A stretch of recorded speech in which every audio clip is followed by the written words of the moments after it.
I believe people have a right to free speech, but I also have a belief that people have a responsibility to use that free speech wisely, not to use it with malice aforethought, and quite frankly, to be decent about it. I know that there are those absolutists who will say, you should be able to say anything you like, anytime you like, to anyone. But of course, you can't, can you? If you get heckles like that, you should get them all on buses, take them, I don't know, Hounslow or whatever, and drop them off, yeah, and get rid of them as soon as you can. We haven't really seen any substantial protests at all, have we? I mean, we're hardly talking Republican riots on the streets. And I think the holding up of the signs or the shouting out is a total minority. It doesn't actually reflect Republican opinion, which is probably much larger, but people have rightly and understandably decided not to be such prats as to kind of wander around, disrupting what is effectively a period of mourning. However, whereas we can recognise the importance of maybe acknowledging both mourning but also tradition, I think, and have a sense of the historical significance of what's happening, I think a very modern thing that we're watching is the police acting as though if you offend someone, that's a criminal offence. And that's got nothing to do with the monarchy. That's got everything to do with contemporary sensibilities. Yeah. And it's very worrying indeed. It's actually a great insult to a democratic society. Yeah. And I would imagine that even King Charles would be pretty abhorred by it, to discover that people expressing their opinions can be bundled off by the police. And doing it so quietly. Again, bearing in mind that the woman who was moved along, not arrested, and not arrested, that Met Police very clear she was just moved along, as were other people. They said it was obstructing the entrance to the Houses of Parliament, but she was being moved along when she was clearly already on the pavement as well. I think there were some question marks about that. But King Charles had been in Parliament, had been with the members of the House of Lords and the Houses of Commons, and talking about how he wanted to uphold a constitutional monarchy as his mother had. Well, the constitutional monarchy, I mean, our democracy, part of that is based on the freedom of speech.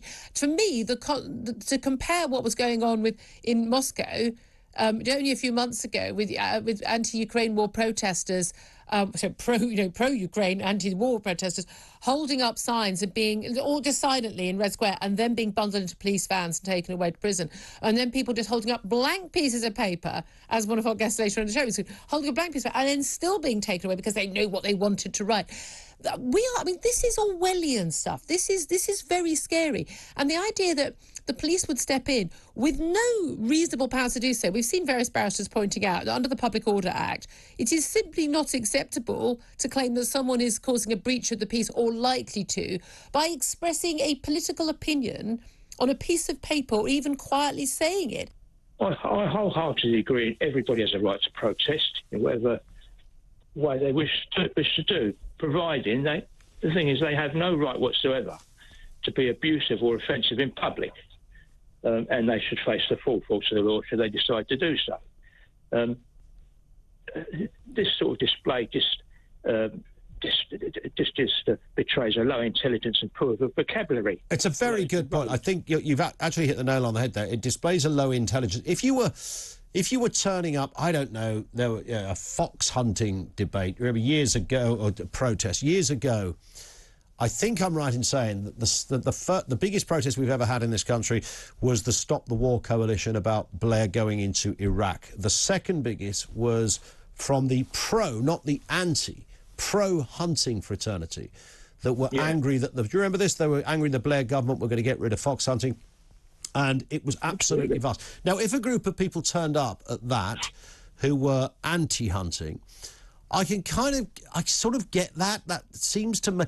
But this is about the death of our sovereign. This is about people who are grieving for that. This is about a certain very sensitive backdrop. And you don't throw yourself amidst a group of mourners with placards saying the very opposite to the reasons why the vast majority are there. You only do that if you want a row, right? Reasons why the vast majority are there. You only do that if you want a row, right?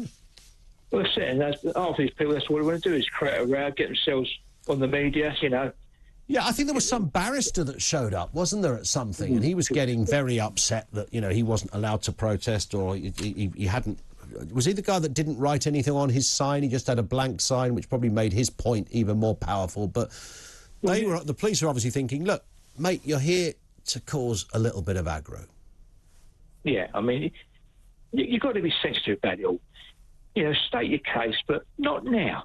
Wait a little while. Yeah. If any other area of debate, you could kind of get it a bit more. But we're dealing with, you know, a nation that is mostly very upset about what has happened, and some people have taken that even further and feel real grief over this, have taken to the streets to show their respect and have gone to the palace or the cathedral, to various places, the castle, etc. These are the locations over the last couple of days we've seen people descend upon in order to show their respects and to mark the passing of our monarch. And I think that is huge. And for someone to show up wanting to kick off and cause trouble, let's be absolutely honest, you're only doing that because you want to cause trouble. You wouldn't be there otherwise. Mike, thank you very much.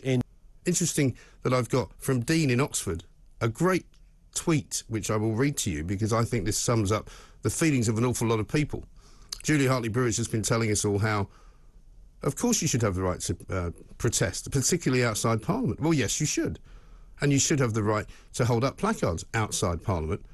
And I'm in total agreement with that. But what you shouldn't be doing is heckling people who are mourning their mother or mourning their grandmother, heckling people who are walking behind the coffin of their dead mother, and holding up signs which are deliberately designed to breach all kinds of public decency and just to offend. Good morning, Mike, says Dean.